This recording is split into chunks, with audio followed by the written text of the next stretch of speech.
எங்கள் ஊரில் வந்து எப்பயுமே வருஷம் வருஷம் பன்னீர் கரும்பு சாகுபடி பண்ணுவோம். இதை வந்து அரசு வந்து எங்களுக்கு வந்து நேரடியாக கொள்முதல் பண்ணும். இப்போ என்னன்னா அரசு வந்து எங்களுக்கு வந்து கூடுதலான கரும்பை எடுக்கணும். அரசு எடுத்தனா எங்களுக்கு விவசாயி கொஞ்சம் லாபகரமாக இருக்கும். ஆனால் அரசு வந்து கம்மியாக எடுக்கிறாங்க. இப்போ ஒரு ஏக்கருக்கு வந்து ஒரு 1000 கட்டு கரும்பு வரும் சார். அதில் வந்து இவங்க எப்படின்னா ஒரு 100 கட்டு 150 கட்டு தான் கொள்முதல் பண்ணுறாங்க. அதே எங்களுக்கு சேர்த்து எடுத்தால் எங்களுக்கு வந்து விவசாயிகள் லாபகரமாக இருக்கும்.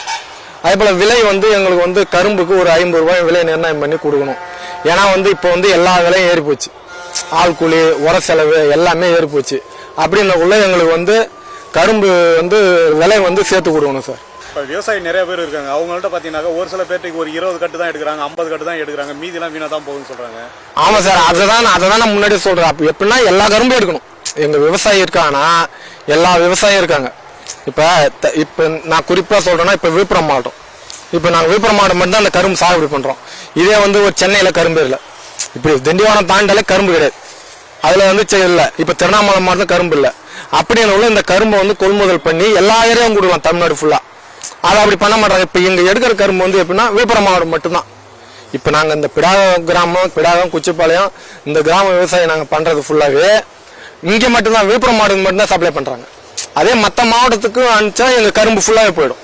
இப்போ இதுதான் முக்கிய காரணம். இதுதான் இப்போ விழுப்புரம் மாவட்டத்தில் பார்த்தீங்கன்னா கிட்டத்தட்ட ஒரு 3-4 கிராமத்தில் மட்டும்தான் அந்த கரும்பு விவசாயம். ஆமாம், விழுப்புரத்தில் இருக்கிற குடும்ப அட்டைதாரர்கள் கொடுத்தாலே அந்த கரும்பு வந்து 10,000 சொல்றாங்க. ஆனா இல்ல சார், இப்ப விழுப்புரம் மாவட்டம் ஃபுல்லா வந்து 6 லட்சம் ரேஷன் கார்டு, 6 லட்சம் கரும்பு அதை கணக்கு பண்ணி தான் இவங்க டிவைட் பண்ணி தான் எங்கிட்ட எடுத்துறாங்க.